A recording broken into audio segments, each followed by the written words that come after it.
कारगिल की जीत और शहीदों को याद करने के लिए हर साल 26 जुलाई को कारगिल विजय दिवस के रूप में मनाया जाता है।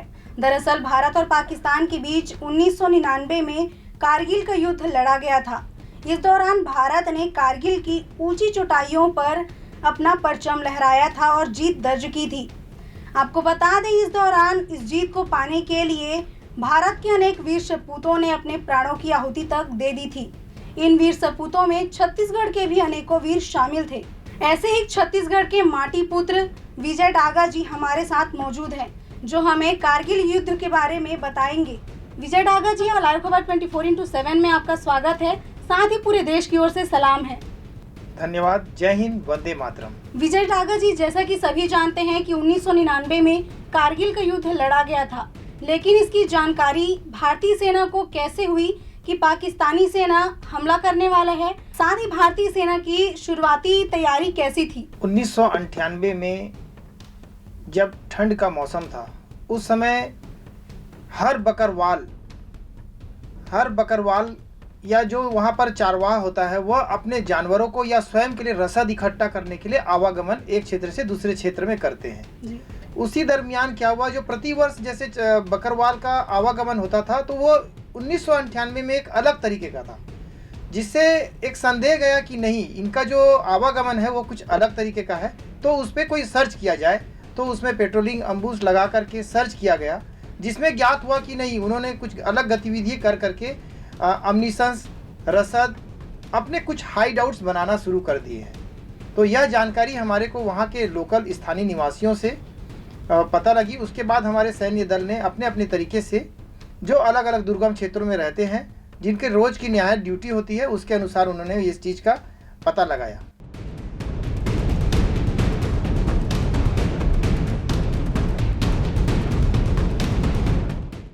जी, जैसा कि साल 1999 में कारगिल का युद्ध लड़ा गया था, तो उस दौरान स्थिति क्या थी? जो युद्ध का माहौल था, जैसा कि चारों तरफ गोलीबारी, बमबारी होने लगती है, तो उस दौरान स्थिति क्या थी?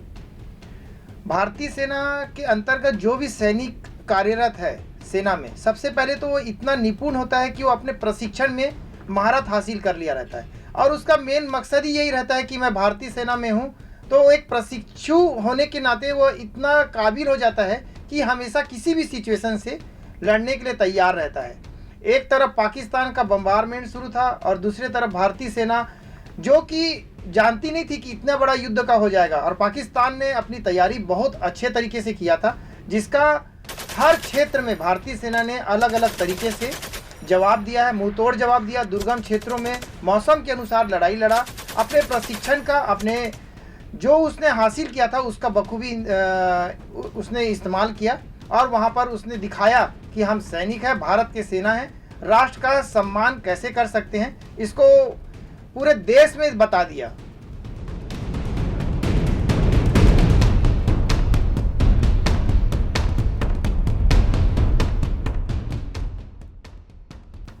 जी, जैसा कि आपने बताया कि उस वक्त ठंड का मौसम था, मौसम भी अनुकूल नहीं था, तो ये सेना के लिए किस तरह से चुनौतीपूर्ण था? एक सैनिक दो प्रकार से लड़ाई लड़ता है, एक तरफ दुश्मन होता है और दूसरी तरफ मौसम से तो लड़ना है ही है, मगर एक तरफ जहाँ दुश्मन है, तो दुश्मन की वो किस जगह पर है, कैसे है, वो कहीं पर वो ऊंचा स्थान में बैठा था, कहीं हम लोग ऊंचे स्थान में थे, कहीं हम नीचे में थे, तो उनका स्थान कोई नीचे था। तो उसकी को ऑब्जर्वेशन करते हुए जैसा बम्बारमेंट हो रहा है, उसका हमने जवाब हमारे को देना होता है।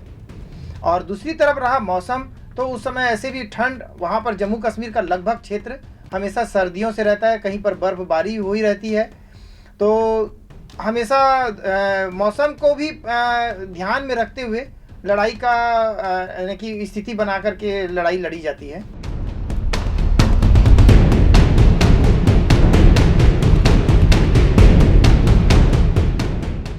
वक्त के साथ भारतीय सेना के पास अत्याधुनिक हथियार हैं, लेकिन उस वक्त जब कारगिल युद्ध हुआ, उस दौरान भारतीय सेना के पास इतने आधुनिक हथियार नहीं थे। तो उस वक्त किन हथियारों का उपयोग सबसे ज़्यादा किया गया था? उस समय लगभग आरटी गन से हम पहाड़ी क्षेत्र में फायर करते थे, यानी कि आरटी रेजिमेंट अलग एक रेजिमेंट होती है, जिसका दूरी बम्बारमेंट होता है, जो अब उसके बाद उस समय बफोर्स आ गया था। बफोर्स का भी बहुत अच्छा फ़ायदा मिला हमारे को। बफोर्स के माध्यम से हमने यानी कि युद्ध का लगभग हिस्सा हमने जीता है, तो बफोर्स बहुत उसमें काम आया था। एक भारतीय सैनिक है, वो इतना निपुण होता है कि वो कभी ये सोच नहीं सकता, क्योंकि वो प्रशिक्षण इतना अच्छा मिला रहता है कि वो हमेशा लड़ाई को अपने आमने सामने देखा है, या जो नीचे भी रहा होगा, जो लड़ाई नहीं भी लड़ रहा होगा, सबके मन में ये रहता है अपने प्रशिक्षण के हिसाब से वह बहुत निपुण होता है और लड़ाई को बखूबी अच्छे से देखा और कभी हताश नहीं हो सकता। भारतीय सेना का हौसला हमेशा बुलंद रहता है। उस बुलंद की ऊंचाइयों को हमेशा पाने के लिए वो अपने जान की कोई परवाह नहीं करता है, अपने साथी और सबके साथ में तन मन के साथ में लड़ाई लड़ता है, और आप उसका जीत देखे हैं।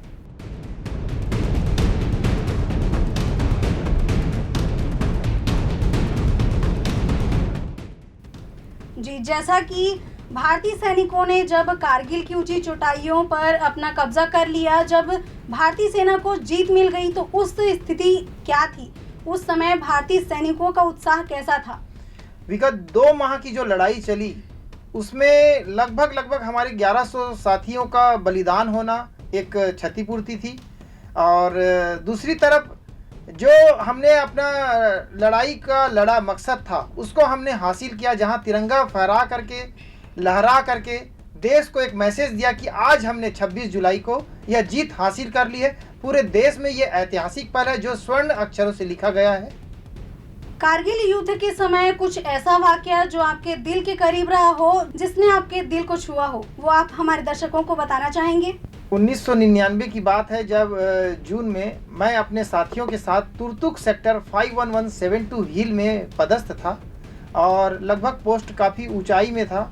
हम लोग बंकर में 8 लोग थे, जिसमें से कुछ लोग नीचे में थे और 4 लोग बंकर में बैठे हुए थे, और 5 या 10 मिनट का अंतर रहा होगा जिसमें मैं और एक मेरा साथी नीचे उतरे थे पानी लेने के लिए। वो भी तू मैं की बात थी कि तू नहीं पानी लेने जाएगा, मैं लेने जाऊंगा, तू आज चल दे, ऐसे करके बात चल रही थी। और उसी में मैं और मेरा एक साथी हम नीचे पानी के लिए उतरे ही थे। उतने में आरटी का बम्बारमेंट जो जज करके आरटीओपी के द्वारा जो ऊपर से निर्धारण होता है, उन लोगों के द्वारा उन्होंने जजब किया कि यहाँ पर हम फायर करते हैं। उन्होंने हमारा ग्रिड रेफरेंस ले लिया था कि किस क्षेत्र में हमको फायरिंग करने से सफलता मिलेगी।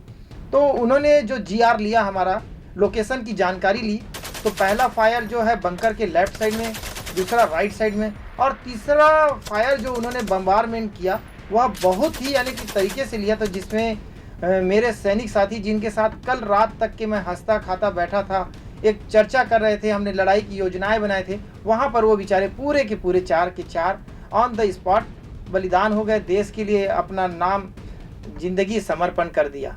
वह जीवन में हमेशा याद आता है, आँख से अश्रु भी आ जाते हैं कि एक और मैं अपने साथियों को खो चुका था, और दूसरी तरफ एक हमने भी उनको उसी का फायर का जवाब फायर से दिया था, तो वो जीत हमारे को हासिल मिली। जीत के बाद जब सबसे पहली बार अपने घर वापस लौटे, तो आपके आसपास के लोगों की, आपके घर वालों की क्या प्रतिक्रिया थी? जैसा कि हम सभी जानते हैं कि शायद आपके परिवार वालों आपको देखकर भावुक हो गए होंगे, तो उनकी कैसी प्रतिक्रिया थी? जीत यानी लड़ाई से पहले क्या, अप्रैल में मैं छुट्टी आया हुआ था, और सब लोगों ने मुझे छत्तीसगढ़ से लगभग प्रदेश से पूरा जयस्तंभ चौक से लेकर रेलवे स्टेशन तक की मुझे विदाई दी गई थी। तो हर व्यक्ति हमेशा मेरे लिए कुशलता का और पूरे देश के सैनिकों की कुशलता की प्रार्थना करता रहा होगा। और जब लास्ट में जब विराम हुआ, युद्ध विराम हुआ, जीत की घोषणा हुई, तो पूरे देश में एक अलग ही माहौल बन गया था। और उसके बाद लगभग मैं 1 वर्ष के बाद छुट्टी आया, तब हर जगह से यही मेरी कुशलता के बारे में, वहाँ के बारे में हर कोई आदमी जानना चाहता था, और हर व्यक्ति यानी कि देश के लोगों में एक अलग ही रोमांच था कि कैसे एक सैनिक लड़ाई लड़ता है तो उसको हम जानें, क्योंकि वो हर व्यक्ति तो वहाँ पहुँच नहीं सकता, मगर हर व्यक्ति चाहता है कि मैं जानूँ कि वाकई में वो दृश्य कैसा रहा होगा, आप कैसी परिस्थितियों से लड़ी होंगे, उसको वो हर कोई जानना चाहता था। हर एक तरफ राष्ट्र प्रेम भी था और एक तरफ हमारे मंगल कामना करने वाले लोग भी थे। जी, जैसा आपने बताया कि लोग काफ़ी ज़्यादा उत्साहित थे, लेकिन अभी हाल ही में हम देखते हैं कि चीन जो है बार बार भारत की सीमाओं पर तनावपूर्ण स्थितियां पैदा करता है, तो उसको लेकर आप क्या कहना चाहेंगे? आपकी क्या प्रतिक्रिया है? भारत और पाकिस्तान के लोगों के लिए या वहाँ की सेना के लिए यही बोलना चाहूँगा मैं क्योंकि आपको निर्धारित जगह दिया गया है, उसके बाद आप हमारे क्षेत्र में क्यों इस तरह से बार बार फायरिंग कर करके, घुसपैठ कर करके क्यों हमें परेशान करते हो?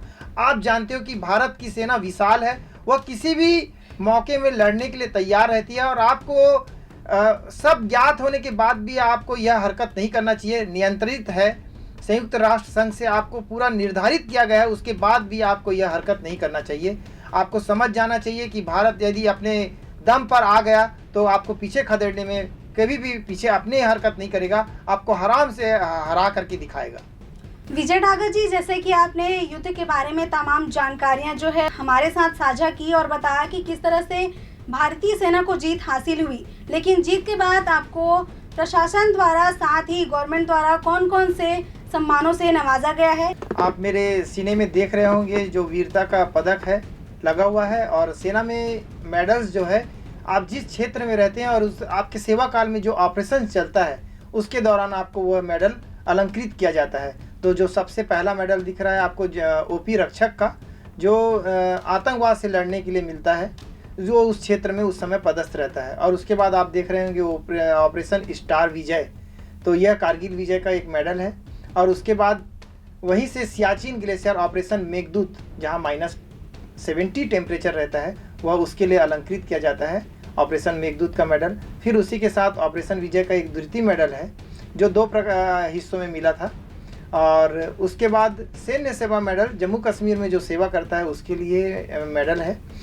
और उसी के बाद आप 19 दिसंबर 2001 से लेकर के 24 दिसंबर 2002 तक के जो संसद हमला के समय एक ऑपरेशन फिर से शुरू किया गया था जिसका नाम दिया गया था ऑपरेशन पराक्रम। तो उसके लिए मैं जहां राजस्थान में पदस्थ था तो उसके लिए मेडल अवार्ड किया गया है।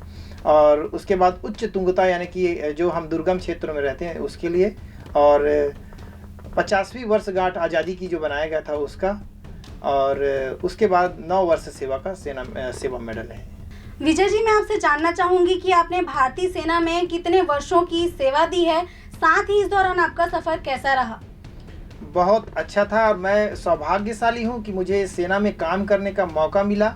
और मैं लगभग 1997 से लेकर के 2014 तक के भारत के विभिन्न हिस्सों में, जो विशेषकर मेरा जम्मू कश्मीर, पंजाब, राजस्थान, आसाम में मेरी तैनाती रही है, और सब जगह का अनुभव बहुत अच्छा रहा। और मैं बहुत भाग्यशाली हूँ, इस देश का पुत्र होने के साथ मैंने अपना कर्तव्य निभाया है। जी विजय डागा जी, आपने हमें कारगिल युद्ध के बारे में तमाम जानकारियाँ दी।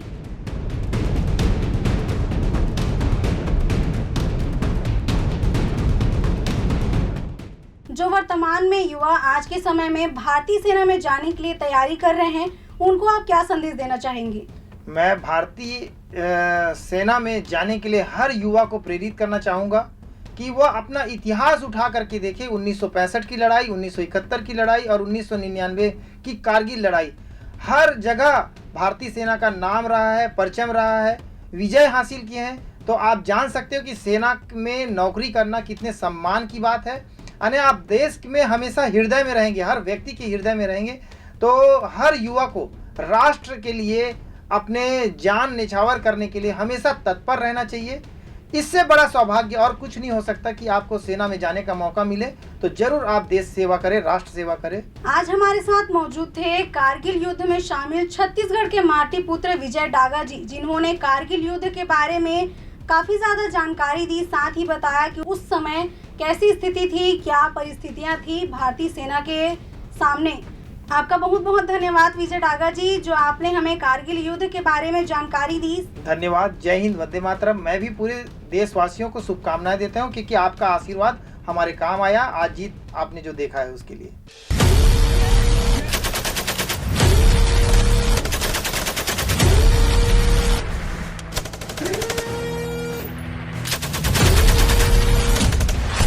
ऐसी और खास शख्सियत से आपको रूबरू करवाते रहेंगे। बने रहिए लाइव खबर 24/7 के साथ।